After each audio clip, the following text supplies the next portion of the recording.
আসসালামু আলাইকুম এভরিওয়ান, কেমন আছেন সবাই? আজকে আমরা এসেছি খুলনার দৌলতপুরে উল্লাসে। যারা খুলনাবাসী আছেন তারা এই জায়গাটা খুব ভালো করে চেনেন। আমার ঠিক পেছনেই হচ্ছে টিকিট কাউন্টার, ওইখানে আমাদের সবার টিকিট কাটা হচ্ছে। এখানে এন্ট্রি ফি হচ্ছে জনপ্রতি 100 টাকা করে, আর ভিতরে আলাদা আরো অনেক রাইড আছে। সেই রাইডগুলোতে উঠতে গেলে আবার টিকিট কাটতে হবে, আর সেই এক একটা রাইডের এক এক দাম। আমাদের টিকিট কাটা হয়ে গেছে, এখন আমরা ফাইনালি উল্লাসের ভিতরে চলে যাচ্ছি।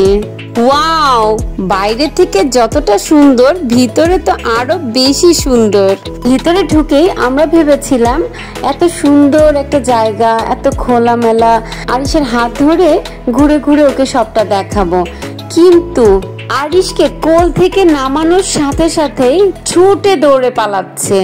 এমন ভাবে দৌড়াচ্ছে যে ওকে দেখছে সেই হাসছে আর ওকে একটু ধরছে, এই না জানি পড়ে যায়। একেবারে দেখে মনে হচ্ছে একটা কার্টুন দৌড়াচ্ছে। বাচ্চাটা এত চঞ্চল হয়েছে, একটা সেকেন্ডের জন্য স্থির থাকতে চায় না।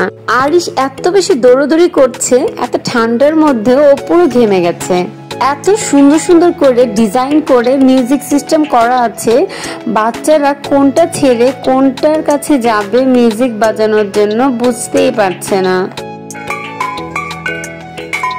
প্রায় সন্ধ্যা হয়ে আসছে, হালকা মৃদু বাতাস, এর মধ্যে চারপাশে এত মিউজিক বাজছে, এক অন্যরকম ভালো লাগা কাজ করছিল।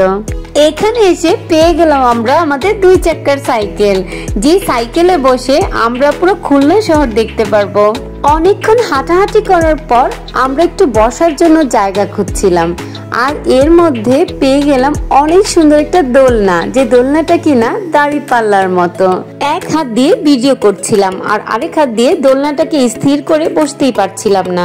যাক, অনেক কষ্ট করে ফাইনালি বসতে পেরেছি। এখন তো আর উঠতে ইচ্ছা করছে না, কিন্তু অনেক কিছু দেখা এখনো বাকি, কারণ এরিয়াটা তো অনেক বড়। অনেকক্ষণ দাঁড়িপাল্লাতে দোল খাওয়ার পর এবার পেয়ে গেলাম electric balance scooter. Arabia ride বলছে ওরা উঠবে। আমরা বলছিলাম যে তোমরা ব্যালেন্স রাখতে পারবে না, পড়ে যাবা, পড়ে গেলে ব্যথা পাবা। ওরা বলছে না, উঠবেই।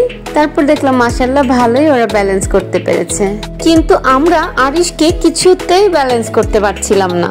এই জায়গাটা আমার এত বেশি সুন্দর লেগেছে, এত বেশি ভালো লেগেছে যে এখানে এসে মনে হয়েছে যে এই জায়গাটার মধ্যে কি নেই, একের ভিতরে সব। বাচ্চাদের প্লেগ্রাউন্ড থেকে শুরু করে স্পিড বোট, রেসিং কার, ছবি তোলার অনেক সুন্দর সুন্দর প্লেস, হাউস, রেলগাড়ি, নাগরদোলা সবকিছুই আছে। আমার তো সবচাইতে বেশি ভালো লেগেছে এই ট্রি হাউসটা, এত বেশি সুন্দর লাগছিল। কয়েকটি ট্রি হাউস ছিল, আর সন্ধ্যার পরে যখন লাইট জ্বলছিল তখন তো দূর থেকে অনেক বেশি সুন্দর লাগছিল। ট্রি হাউসে ঢুকতেই দেখলাম এখানে বসার জন্য কিছু বেঞ্চ রাখা আছে। এখানে বসে বসে কেউ চা কফি খাচ্ছে, কেউ আবার গিটার নিয়ে এসেছে, মনের আনন্দে গান গাইছে, আবার কেউ কেউ উল্লাসের পুরো ভিউটাকে উপভোগ করছিল। হালকা ঠান্ডা বাতাস, পরিবেশটা বেশ ভালো লাগছিল। এই হলো বাচ্চাদের প্লে জোন। এখানে এসে তো বাচ্চাদের মাথা পুরাই নষ্ট, কোনটা রেখে কোনটাতে উঠবে। আর হবেই না কেন, দেখতেই তো পাচ্ছেন বন্ধুরা কত সুন্দর সুন্দর খেলার জিনিস দিয়ে সাজানো এই প্লে জোনটা। এই জায়গাটাতে ঘুরতে এসে আমাদের তো ভালো লেগেছেই, কিন্তু সবচেয়ে বেশি মজা করেছে আরিশ আর রাওনাফ। আরিশ তো অনেক ছোট, অনেক কিছুতেই উঠতে পারছিল না, তাই ওর ফুপি ওকে সবকিছুতে উঠাচ্ছে। আরিশ তো জীব জন্তু, হাঁস মুরগি, গরু, ছাগল, পাখি, কীট পতঙ্গ দেখতে অনেক পছন্দ করে।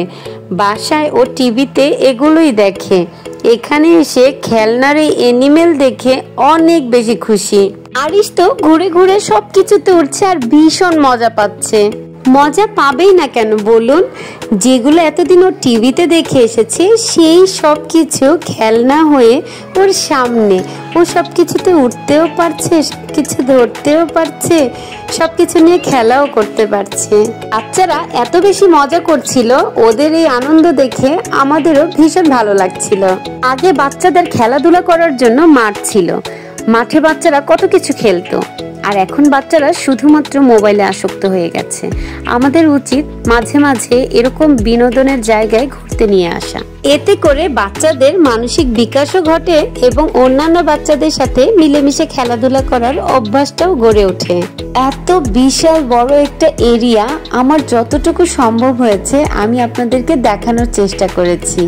আজ এই পর্যন্তই, আবার হাজির হব অন্য কোনো ভিডিও নিয়ে আপনাদের সাথে। ভিডিওটি ভালো লাগলে অবশ্যই সাবস্ক্রাইব করবেন and like, comment and share করে পাশে থাকবেন। ভালো থাকবেন সবাই। আল্লাহ হাফিজ।